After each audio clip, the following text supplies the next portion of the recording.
परमहंसाय स्वादित चरण कमल चिन्ह मकरंदाय भक्तजन मानस निवासाय श्री रामचंद्राय नमः।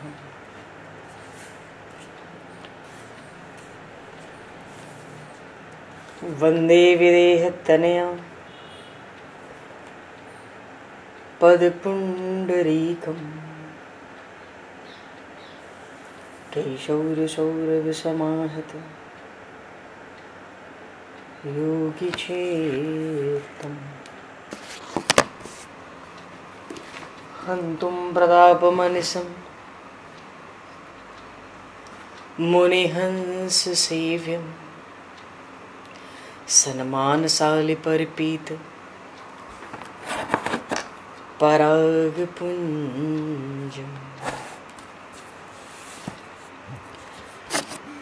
यत्र यत्र रघुनाथ कीर्तनं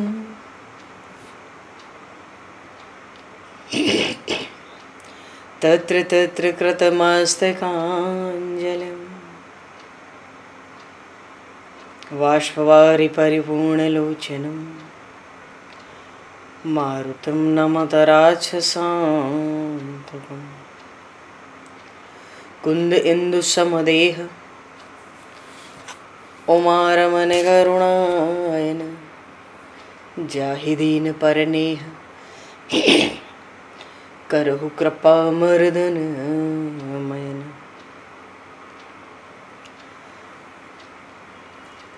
प्रहलाद नारद पराशर पुंडरीक व्यासे अम्बरीश शुक शौनक भीष्म दालभान रुक्मांगद अर्जुन वशिष्ठ विभीषणादीन एतानहं परम भागवतान् नमामि। श्री सीतानाथ समारंभां श्री रामानन्दार्य मध्यमाम् अस्मदाचार्य पर्यन्तां वन्दे गुरु परम्पराम्।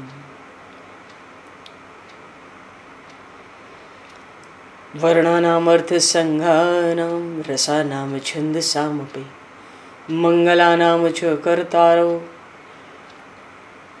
वंदे वाणी विनायकौ।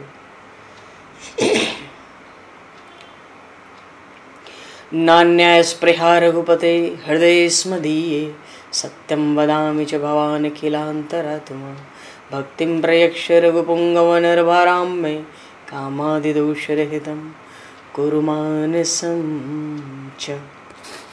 भक्त भक्ति भगवंत गुरु चतुर्नाम वपु एक तिनके पद वंदन के नाशहि विघ्न अनेक।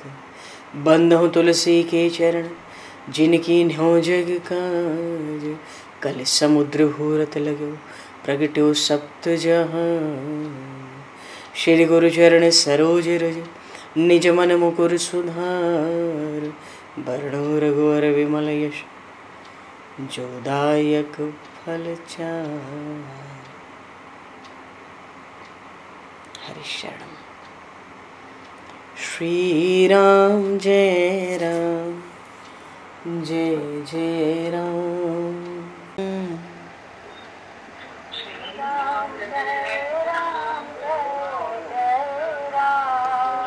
श्री राम जय राम जय जय राम।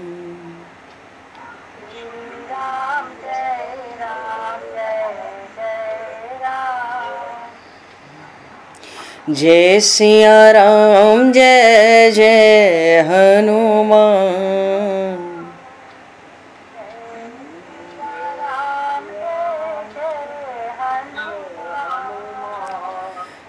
श्री गुरु रामानंद भगवान।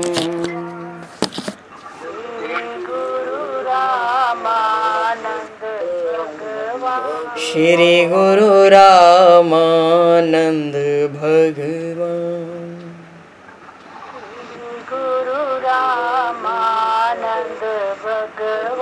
श्री राम जय जय राम। राम जय राम जय जय सिया राम, जय जय सिया राम, जय सिया राम, जय जय सिया राम, जय सिया राम, जय जय सिया राम, जय सिया राम, जय जय सिया राम। बोली सियावर रामचंद्र भगवान की जय।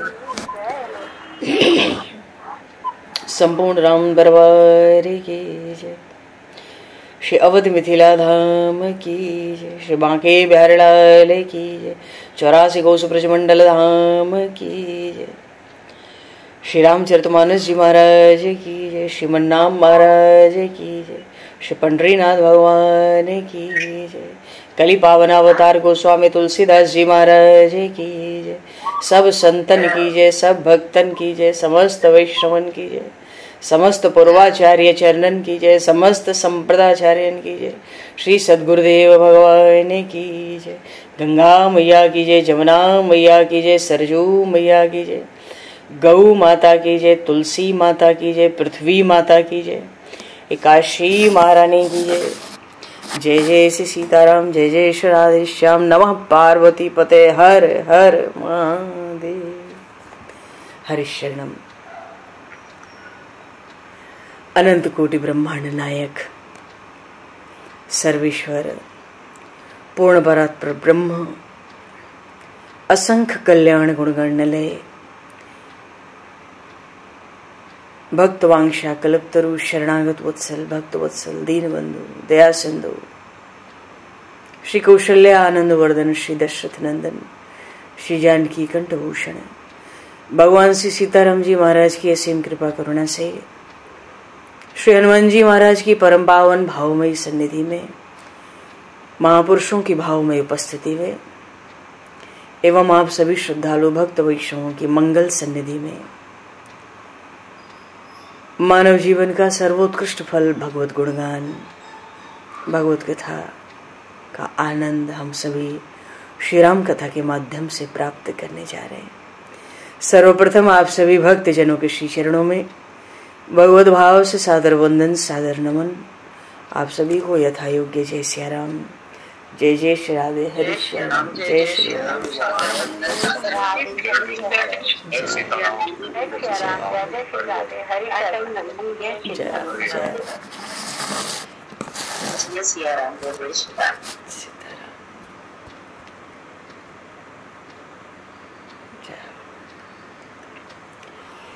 श्री रामचंद्र चरणों मनसा स्मरामि।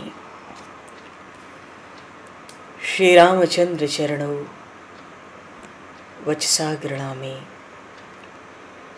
श्री रामचंद्र चरणों सरसा नमामि। श्री रामचंद्र चरणों शरणं प्रपद्ये। माता रामो मत्पिता रामचंद्रः, स्वामी रामो मत्सखा रामचंद्रः, सर्वस्वं मे रामचंद्रो दयालुर, नान्यम जाने नैव जाने न जाने। मंगलम कौशलेन्द्रस्य महनीय गुणालये, चक्रवर्ती तनुजाय सार्वभौमाय मंगलम। रामं रामानुजं सीतां भरतं भरतानुजं, सुग्रीवं वायुसूनं च प्रणमामि पुनः पुनः। नमोस्तु रामाय सलक्ष्मणाय दिव्यै च तस्मै जनकात्मजाय। तो भगवान पूर्व प्रसंग में धनुर्भंग हुआ और राजपुरोहित महर्षि शतानंद जी के आदेश से श्री राजनंदिनी श्री सियाजू माता के निर्देशन में जयमाल लेकर चली है।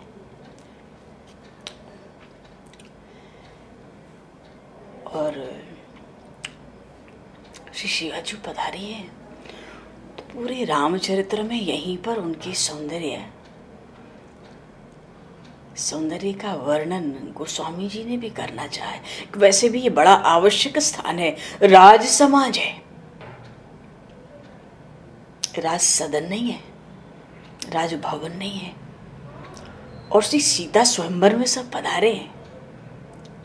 हर दृष्टि से बात तो बिल्कुल आवश्यक मालूम पड़ती है। सिय शोभा नहीं जाए बखानी, जगदम्बिका रूप गुण गानी।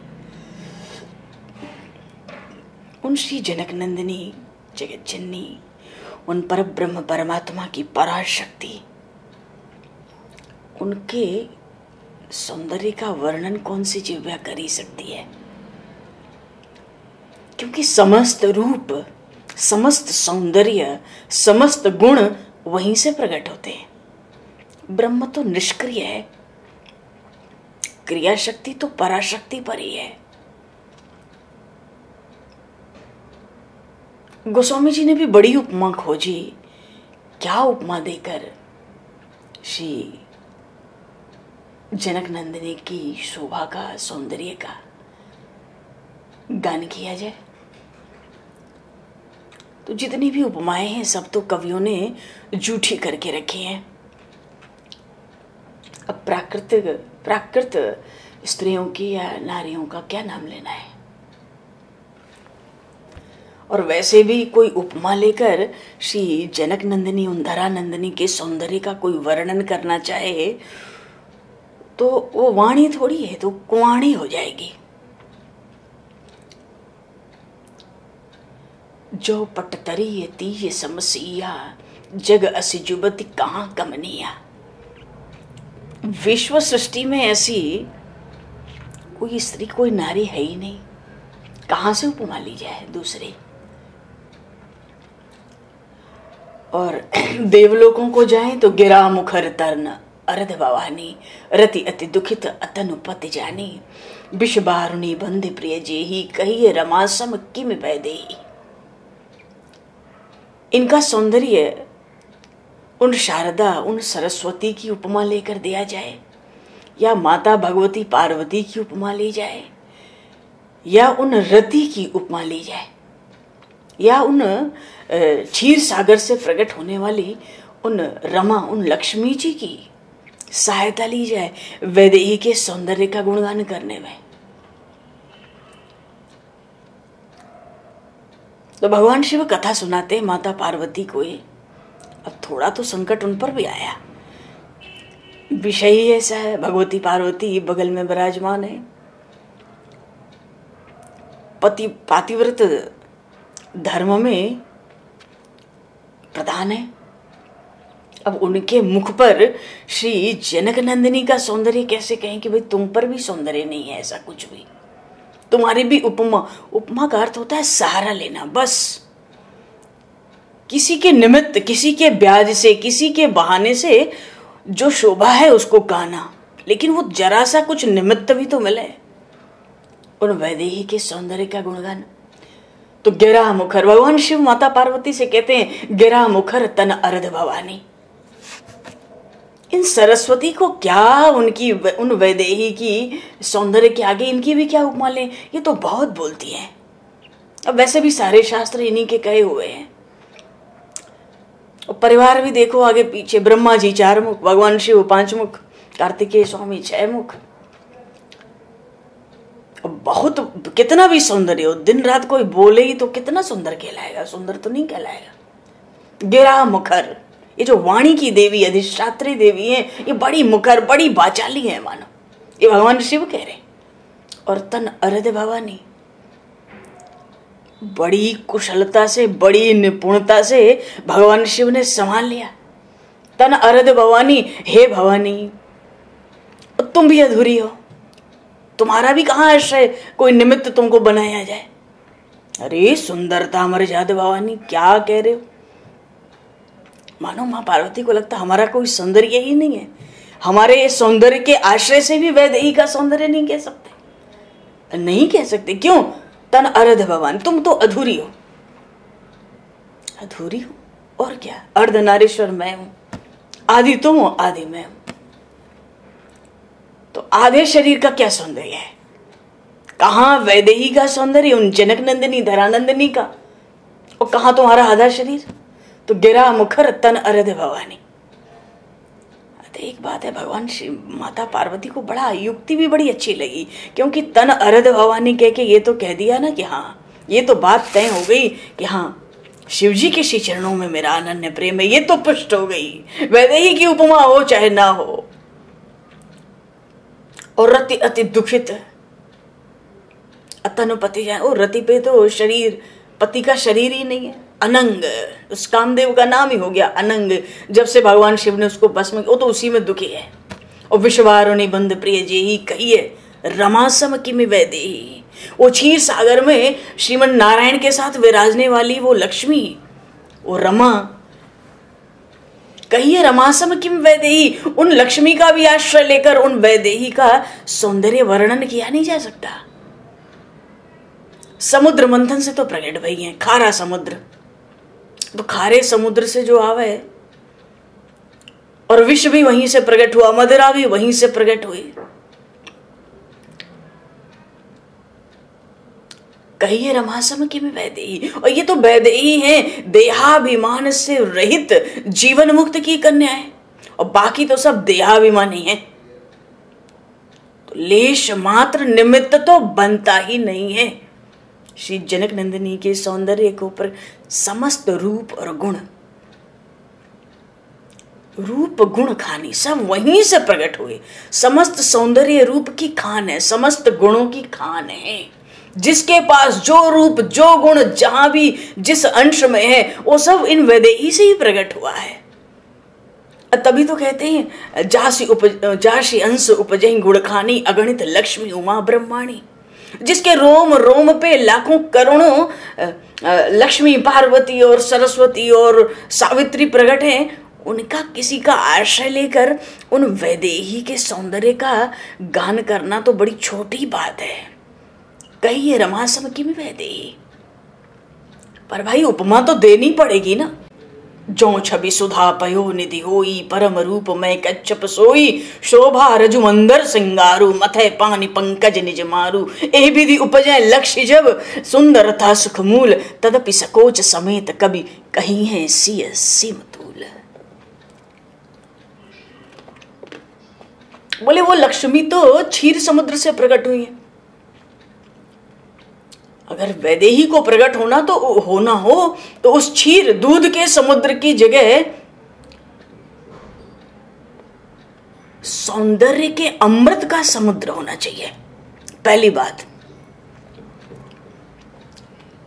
खारे जल की तो छोड़ो, दूध का भी समुद्र नहीं चाहिए इनको प्रकट होने के लिए। इनके लिए तो सौंदर्य के, शोभा के, छवि के अमृत का समुद्र हो। तो मंथन हुआ तो उसमें तो भगवान भी आए थे कछुआ बन के। कश्यप बोले नहीं भगवान को पहले खबर भेजो। तो शोभा के अमृत का तो समंदर, परम रूपवान कश्यप भगवान आधार के रूप में, और परम शोभा की रस्सी। और मंथन करना है मंदराचल की जगह श्रृंगार का। तो वहां तो देवता और दैत्य मथ रहे थे समुद्र मंथन में। एक तरफ देवता एक तरफ दैत्य। यहां कौन मत है? बोले कामदेव स्वयं अपने कमल के समान कर कमलों से मत है। तो कामदेव तो मत है दोनों तरफ से, और मंदराचल और श्रृंगार का। परम शोभा की तो रस्सी हो, परम रूप में कश्यप हो, और अमृत सौंदर्य के अमृत का समंदर हो। तो लक्ष्मी मंथन से प्रकट होगी समुद्र मंथन की तरह। यही विधि उपजय लक्ष्मी जब सुंदरता सुख मूल। सुंदरता और सुख की मूल जब इस तरह से लक्ष्मी प्रकट होगी, तदपि सकोच समेत कभी कहीं ऐसी समतूल। तब भी कवि लोग, प्रेमी लोग बड़े संकोच से सिर झुका के ऐसी लक्ष्मी की भी उपमा का आश्रय लेकर उन वैदेही के सौंदर्य का गान करेंगे बड़े संकोच से। ऐसा विलक्षण सौंदर्य, और सीता स्वयंवर है तो रूप तो प्रकट होना ही चाहिए। तो भाव है सौंदर्य की मूर्तियों के मध्य। ये जो 16 सखियां है ना, 8 दाहिनी ओर 8 बाईं ओर, सखियों से घिरी हुई हैं। ये भूमि जा कन्या, ये कौन है? श्री जनकराज तनया है ये। तो सौंदर्य की क्यों, सुंदरता का सुंदर करें, तो सुंदरता को सुंदर करने वाली चारों ओर तो सखियां हैं, मानो वो सखियां ही सौंदर्य की मूर्तियां हैं, और उनके मध्य में उनकी साक्षात अधीश्वरी। जैसे मंदिर में सब स्वरूप सजे हैं श्रृंगार में, पर वो प्रकाशित नहीं होते, उनका सौंदर्य नहीं दिखता जब तक उस मंदिर में ज्योत न जले। तो सुंदरता का सुंदर करें, ये तो सौंदर्य की लौ के समान है। जिसको जो सौंदर्य गुण प्राप्त हुआ उन सभी को इन श्री जनकराज तनया से प्राप्त हुआ। तभी तो कहा उपजहि जासु अंश देखानी अगणित लक्ष्मी उमा ब्रह्माणी। ऐसे ही थोड़ी कहा, ये प्रभाव है उन पराशक्ति का, प्रभु की उन आह्लादनी शक्ति का। तो सौंदर्य की तो मूर्तियां हैं और मध्य में साक्षात उनकी अधिष्ठात्री। लाल लाल कुछ वस्त्र है, उत्तरीय मस्तक को ढका हुआ है, और वस्त्रों में से झलमलाते हैं रत्न आभूषण। नेत्र बिल्कुल पृथ्वी पर और बड़ी धीमी धीमी बाल मराल की गति, बाल हंस के समान चाल, धीरे धीरे आगे बढ़ने लगी। मृणाल के समान सुकुमार हाथ हैं, उसमें जयमाला संभाले हुए हैं। ये मृणाल के समान क्यों कहते हैं? ये जो हथेलियां हैं तो कमल के समान है, 5-5 उंगलियां भी तो हैं, ये तो कमल के समान है। और जो हाथ है ये तो कमल की नाल के समान है। सखियों से घिरी हुई श्री जनकराज तनया बाल मराल बाल हंस की गति से धीरे धीरे आगे बढ़ने लगी। चली संगलें सखी सयानी गावत गीत मनोहर वाणी। अपनी वाणी में बड़े सुंदर मधुराति मधुर गीत गाती चल रही है, मंगल गीत। तो वो जो सखियां गीत गाती है ना, उनके मनोहर गान का साथ देने लगे कौन? महाराज जनक के वाद्य, तरह तरह के बाजे। और उन मनोहर गान का साथ देने लगे वो देवताओं के नगाड़े, दुंदुबियां, शहनाइयां, सब सुर में सुर मिलाए, मानो दशों दिशाएं इस समय झूम उठी है। ये जो वायु है ना, उस गान को सुनने के लिए वायु देवता रुक गए। ऐसा नहीं रुक गए कि प्राण कंठ में आ जाएं, जैसे थे उसी एक गति में रुक गए, मानो गीत सुन रहे हैं। तो सखियों से घिरी और राजकुमारी जब सोह नवल तन सुंदर सारी जगत जननी अतुलित छवि भारी। जगत जननी अतुलित छवि भारी, भूषण सकल सुदेश सुहाए, अंग अंग रचि सखिन बनाए। अंग अंग पर किस किस अंग पर कहां कहां, कितना ऊपर कितना नीचे, कितना छोटा कितना बड़ा, कैसा आभूषण बने। रंग भूमि जब सी पगुधारी, देखि रूप मोहे नर नारी। बोलिए श्री जनक नंदिनी की जय, श्री जनक राज तनया की जय। रंग भूमि, जैसी रंग भूमि में पधारी, देखि रूप मोहे नर नारी। देवता तो इतने प्रसन्न हो गए उन पराशक्ति के दर्शन मात्र से, हर्ष सुरन धुंदुभी बजाई, बरस प्रसून अप्सरा गाई। अब अप्सराएं गाने लगी। देवता एकदम गदगद होके नगाड़े स्वयं बजाने लगे और फूलों की वर्षा करने लगे, अप्सराएं गाने लगी। पानी सरोज सोह जयमाला, कर कमल में वो जयमाला है। सारे राजाओं की, सम्राटों की, मंडलेशनों की दृष्टि अचानक श्री जानकी जी पर सीए चकित चित राम ही चाह, भय मोह बस सब नर राम। श्री जानकी जी के तो नेत्र राम जी को ललक के मानो देखना चाहते, कहाँ है, किधर है। इतनी उनकी तो दृष्टि थोड़ी सी क्या उठी, जितने राजा सम्राट बैठे थे सब मोह के वश हो गए। अभी तो रंगभूमि में उतरी और जैसे नजर झुकाई, धनुष के पास प्रभु श्री राम खड़े दिखलाई पड़े। लगे ललक लोचन निधि पाई, ऐसा लगा नेत्रों को उनका धन, उनका खजाना मिल गया हो। जाके वहीं लग गए। पर क्या करें, एक क्षण भी लग के रह तो सकते नहीं। गुरुजन लाज समाज बड़ देख सी ये सकुचान है। तुरंत बड़ा संकोच हुआ।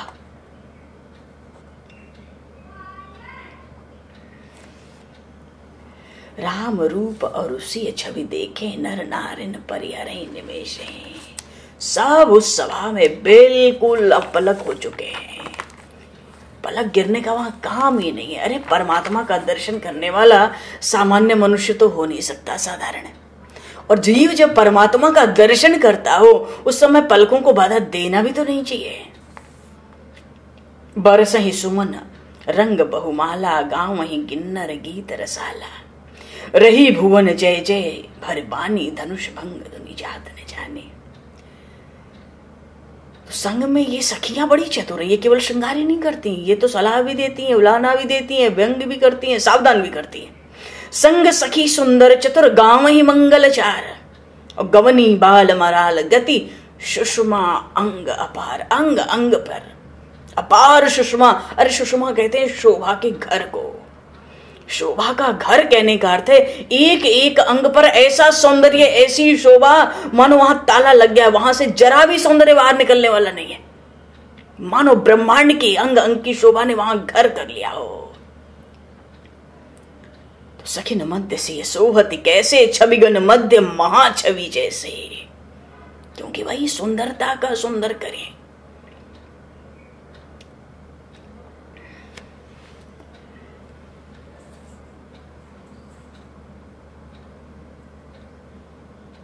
बात यह है कि सखियों से घिरी हुई वो श्री जनकराज तनया जैसे ही प्रभु श्री राम के सम्मुख आकर खड़ी हुई तो अपने भुजाओं में, कर कमलों में तो जयमाल उठाए।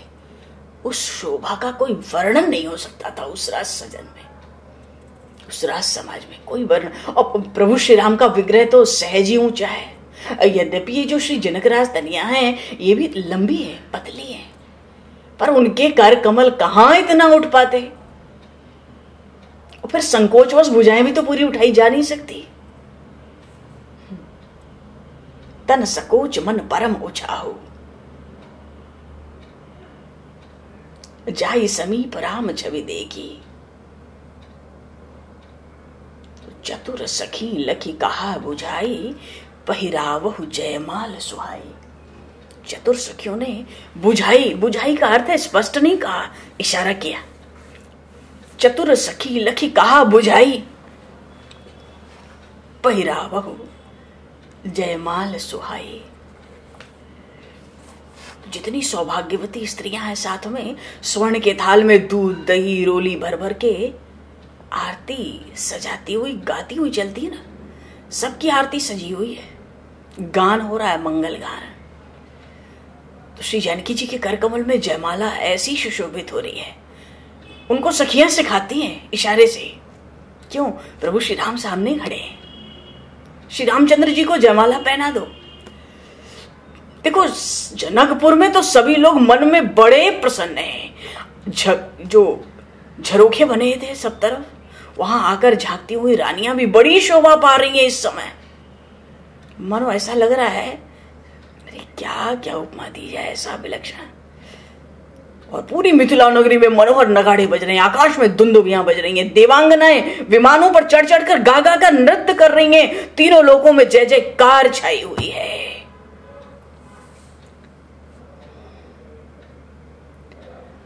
अब प्रेम विवश पहराए न जाए। प्रेम का आवेग ऐसा विलक्षण है कि हाथ उठता भी है तो पहनाया नहीं जाता। प्रभु का विग्रह ऊंचा है। अब संकोचवश भुजाएं पे कैसे उठाएं पूरी। प्रभु श्री राम ने मस्तक झुकाकर मानो अवसर दे दिया। और जैसे ही अवसर दिया, नगाड़े बजे, दुंदुभियां बजी, नृत्य गान आरंभ हो गया। तीनों लोकों में जय जयकार। और भगवान श्री राम के गले में जयमाल सुशोभित हुआ। बोलिए श्री रामचंद्र भगवान की जय। जय रामचंद्र आपकी जय जय हो जानकी। जय रामचंद्र आपकी जय जय हो जानकी। अच्छा, जब ये जयमाला पड़ी ना, सोहत जन जुग जलज सनाला, ससी सभी तदेत जयमाला। गावई छवि अवलोक सहेली, ऐसी जयमाल राम उर मेली। सखियां थोड़ा सा हटी हर तरफ से, बिल्कुल सबको स्पष्ट दिखाई पड़ी कि सिय जयमाल राम उर मेली।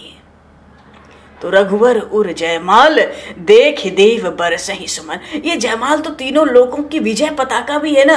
वैसे भी रावण बाणासुर जैसे आके जो लौट गए, देवता भी राजाओं के वेश में छल कपट से वहां धनुष तोड़ने आए थे, कोई तो छू नहीं पाया। वैसे भी धनुष टूटता तो तीनों लोग का विजय ही था।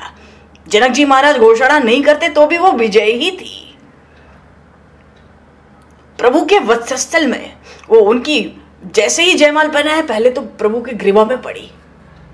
और जो श्री वत्स से अंकित वक्ष है, एक और तो भृगुलता और बाईं और श्री वत्स का चिन्ह है, उस वक्षस्थल पर वो जयमाला लहराई। गगन से जयनाद फिर से गूंजने लगे जब सबने दर्शन किया। जय रामचंद्र आपकी जय जय हो जानकी। जय रामचंद्र आपकी जय जय हो जानकी। पूर्व और व्योम बाजने बाजे, खल भय मलिन साधु सब साजे। सब राजाओं के मुंह लटक गए। सुर किन्नर नर नाग मुनीसा, जय जय जय कही देहि असीसा। पुष्पों की बरसात हो रही है, आशीर्वादों की भी बरसात हो रही है। नाचही गावही विबुध बधूटी। अच्छा देखो, ये जितने देवता किन्नर थे, नर थे, नाग थे, मुनि थे, ऋषि थे, सब तो बाहर आके आशीष देने लगे। तो देवताओं के ये जो अंतःपुर थे वो तो खाली हो गए। तो उस खाली घरों में नाचे गाँव ही विबुध बधूटी। बधूटी किसको कहते हैं? छोटी छोटी बधुओं को, छोटी छोटी, उनको बधूटी कहते हैं। उन्होंने देखा घर खाली है, सब बाहर पुष्पों की वर्षा कर रहे हैं, नगाड़े हो रहे हैं, गान हो रहे हैं, आशीर्वाद दिए जा रहे हैं। चलो हम लोग घर में नाचें, हम लोग घर के भीतर ही आनंद मनावे, खूब नाचे। नाचे गाँव ही विबुध बधूटी, बार बार पुष्पांजलि छोटी।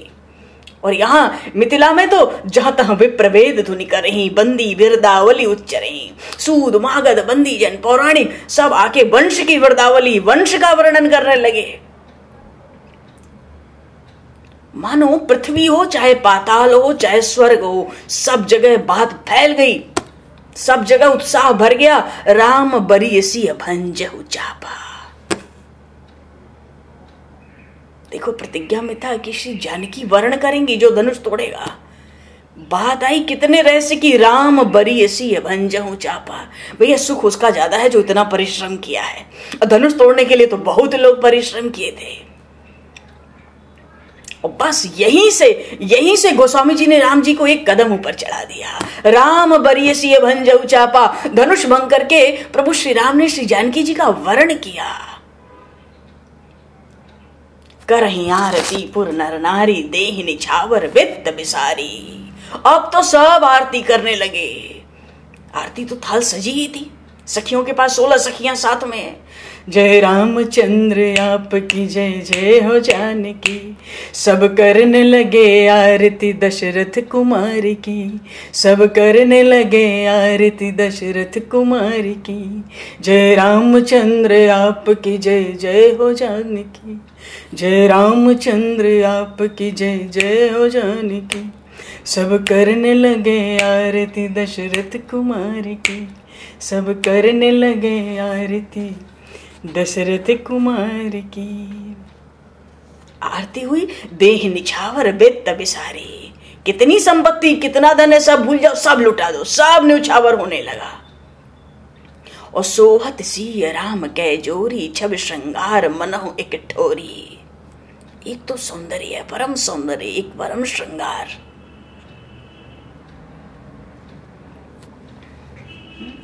परम श्रृंगार।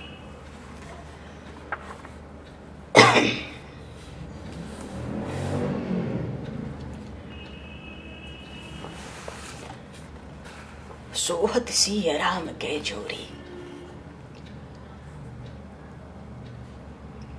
महाराज जनक की प्रतिज्ञा पूर्ण हुई, सब लोगों की अभिलाषा पूरी हो गई। आनंद के कारण सबके रोम रोम में आनंद हर्ष भर गया। युवतियां जो सखियां सहेलियां हैं वो तो स्वर्ण सुकुमार श्याम वर्ण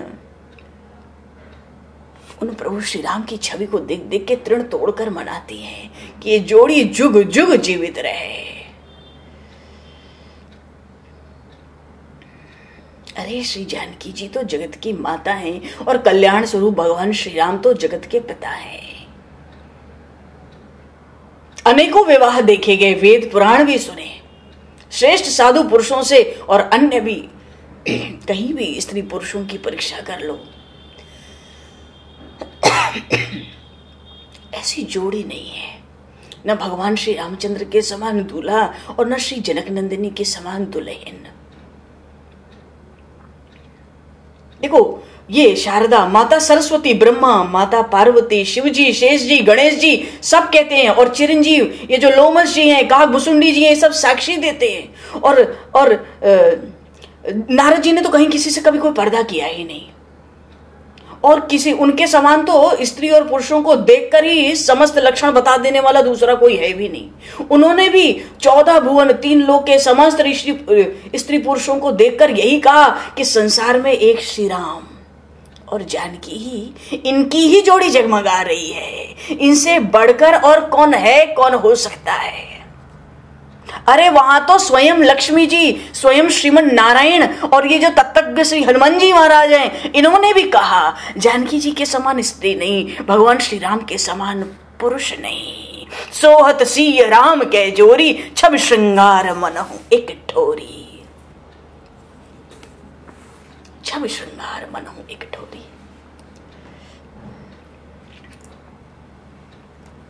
तो जयमाल तो हुई।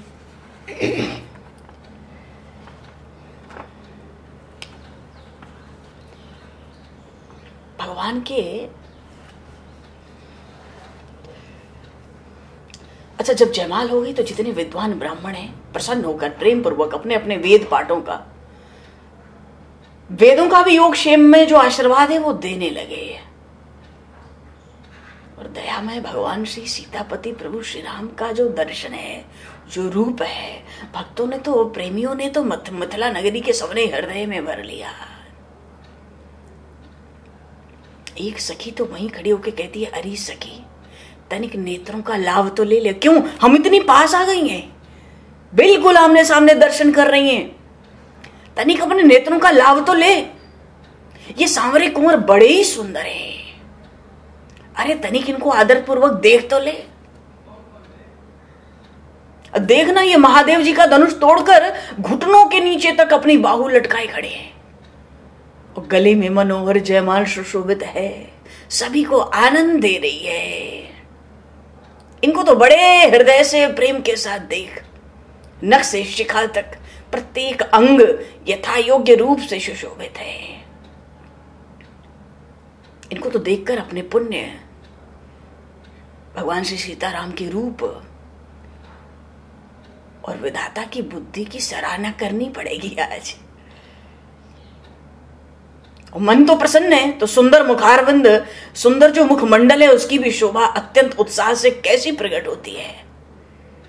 ऐसा लग रहा है मानो चंद्रमा ने आज कलंक दूर करके युद्ध में राहु को मारी डाला है, ऐसी मुखारविंद की शोभा है, निष्कलंक। देखो जब भी कोई सौंदर्य होता है तो उपमा तो किसी न किसी ब्याज से देनी पड़ती है। कोई सखी कहती है, अरे महाराज जनक के भाग्य की अधिकता है, धनुष टूट गया, मनोरथ पूर्ण हुआ, विधाता ने हम सब की बात सारी बात बना दी। अरे जब से जानकी का जन्म हुआ तब से ही जनक जी की तो दिनों दिन उन्नति तो हो रही है, और इस विवाह से तो अब इनका जीवन ही सफल हो गया। तीनों लोकों में तो इनकी बड़ी बड़ाई प्रकट हो गई है। मानो आनंद में मगन होकर मिथिला के वासियों ने अपने देह की सुध भुला दी, और बड़े सब लोग बड़े आदर पूर्वक उन प्रभु श्री राम का दर्शन करते हैं। अरे जिन पर करोड़ों कामदेव की छवि छाई हुई है, करोड़ों कामदेव की छवि छाई हुई है। तो उस समय जो सुख हुआ, उस समय जो समाज एकत्रित हुआ, वो एक मुख से कहने सुनने का विषय ही नहीं हो सकता। अब तो सखियां कहती हैं, देखो कल्प भेद हरि कथा सुहाए। बड़े बड़े भाव इसलिए होते हैं क्योंकि कल्प कल्प में लीलाओं में थोड़ा भेद होता चलता है। सखी कहीं प्रभु पद गहु सीता, और करत न चरण परस अति भीता।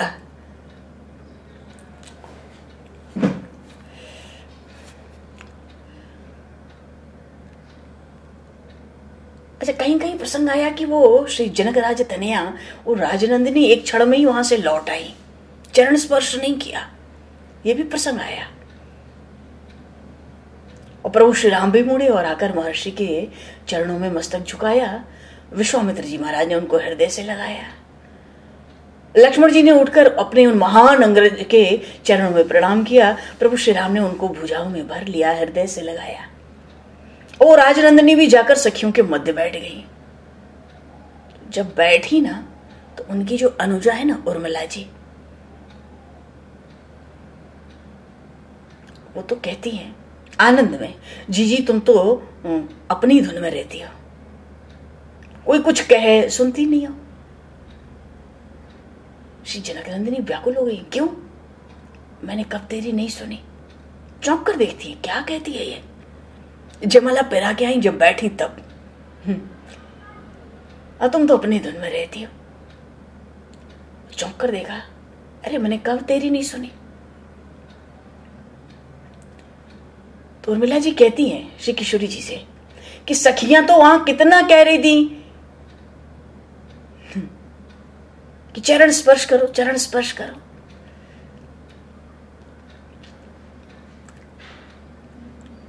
कुछ प्रसंग ऐसे आते होते हैं, वाणी पर आते ही नहीं। कुछ ऐसे गूढ़ श्रृंगार की बातें आ जाती हैं, वो वाणी पर आती नहीं। मानो कहना चाहती हैं कि आप तो एक क्षण में लौट आई। अब वहां कोई ऊंचे स्वर से पुकारता कि भाई बिना चरण स्पर्श की कहां जा रही हो, तब क्या होता? तो किशोरी जी ने हंसी में उर्मिला जी से कहा, अब तू जाके चरण स्पर्श करके आ। थोड़ा मुस्कुरा के भूमि नंदिनी ने, तू जा चरण स्पर्श करके आ जा। उर्मिला जी ने कहा, सचमुच करे हूं, बिना संकोच के सबके बीच में। उर्मिला जी कहती, सचमुच करे हूं। अरे वो कितने अच्छे हैं, मेरे तो पूज्य हैं ही, पर भैया ये तो वैदेही है ना। हाँ करे, लेकिन हाँ बड़ा बवाल हुआ था अयोध्या में एक बार। रात के 1:30-2 बजे होंगे, आफत कर दी थी किशोरी जी ने एक बार प्रभु के ऊपर। कोई सखी झटके से चरण स्पर्श करके प्रभु का चली गई थी। शयन कक्ष में सखियां कभी कभी किसी उत्सव के समय में बड़ी देर तक विराजमान रहती, वहां गान नृत्य चलते रहते थे। अरे महाराजा धीराज थे, उतने पे तो बहुत बड़ी बात हो गई पूरे अयोध्या में। और रात को 2 बजे किससे कहें, क्या कहें? सावधान कर दिया प्रभु श्री राम को उन किशोरी जी ने। रात को 2 बजे महर्षि गुरुदेव महर्षि वशिष्ठ को बुलाया गया था शयन कक्ष में। महर्षि वशिष्ठ को गवाही देनी पड़ी थी। तो उर्मिला जी को कैसे कह देंगे कि जाके चरण छू? कहती हां करे आ, पर तू छोटे कुमार के करे आ। वहां सब भरी हुई सखियां हंस पड़ी सुन के। चलो, पर गोस्वामी जी का भाव तो कुछ अलग है। सखी कहीं प्रभु पद गहु सीता, करत न चरण परस अति भीता। सखियां तो कहती चरण स्पर्श करो भाई, जमाल हो गई, चरण स्पर्श करो, फिर चलना है। पर भय होता है चरण स्पर्श करने में। भय क्या है? हम तो बस झुके, ये चरण स्पर्श करा दें। क्यों? गौतम तीय गति सुरत करे, नहीं पर सत्य पद पानी। मन बेहसे रघुवंश मनी, प्रीति अलौकिक जाने। ये तो अलौकिक प्रीति है। बोले कौन इनके चरण स्पर्श करे? वो पत्थर की शिला और नारी बन गई, और कहीं नारी से हम पत्थर न बन जाए। न जाने क्या है इनके चरणों के रज में। बोलिए श्री राम राजा सरकार की जय। भीतर भय होता है, जब से मिथिला में आई इनके चरणों की रज की इतना ही गुणगान हो रहा है, कैसे करूं क्या करूं, यही छुआ ले चरण। गए तो थे वहां छुआने, मानो अभी से व्यंग मारा, सखियों के बीच में मार दिया ताना धीरे से किशोरी जी ने। चरण स्पर्श तो ये खुद ही दे देते हैं, तो हमें भी दे दें। बोलिए श्री जनक नंदिनी की जय। देखो जी, कोई भी प्रेमी किसी भी भाव को अन्यथा नहीं लेंगे हृदय पे, ये तो भाव की बात है। यहाँ तो मधुर रस प्रकट है, यहाँ तो जनकपुर में श्रृंगार रस प्रकट है। कुछ भी बात हो सकती है, वो बेहिसाब ही हो, बिना आधार के ही हो, बात होती है। चरण तो स्पर्श कराया था, तो हमें भी करा दे, हम क्यों स्पर्श करें। और गौतम तीय गति सुरत करी, क्या हुआ था, स्पर्श मिला भी तो उस अहिल्या का क्या हुआ। देखो, तो हमें कोई मुक्ति थोड़ी चाहिए, माता अहिल्या को मुक्ति चाहिए थी, हमें थोड़ी मुक्ति चाहिए। अरे जो भगवान के अनन्य भक्त होते हैं, मुक्त निरादर ही भक्ति लुभाने, वो तो मुक्ति का निरादर कर देते हैं। बड़े बड़े ज्ञानी हो जाते हैं, मुक्ति की कामना करते हैं। जो मुक्ति की कामना करते हैं, ज्ञान वहां है ही नहीं। जब तक कामना बैठी है अच्छे बुरे की, तो ज्ञान कहां है तुमको। अभी मुक्ति कामना से मिलती है, मुक्ति मुक्त होकर मिलती है। आशा ही परमम दुखम नैराश्यम परमम सुखम। किसी भी चीज की आशा, भोगराग की हो चाहे मुक्ति की हो, तो दुख ही देने वाली होती है। प्रीति मन भेसे, मन में हंसते हैं, क्यों, मर्यादा पुरुषोत्तम है। कितने बड़े राज समाज में विराजमान है, कैसे हंस दें उनके भय को देखकर, उनके तर्क को देखकर। वहां और कोई तो है नहीं। तो मन बेहसे रघुवंश मनी, भगवान श्री राम मन में हंस गए, बेहस गए। बेहसना का अर्थ हो रहा है होता है थोड़ा ठठाना, पर भीतर ही भीतर।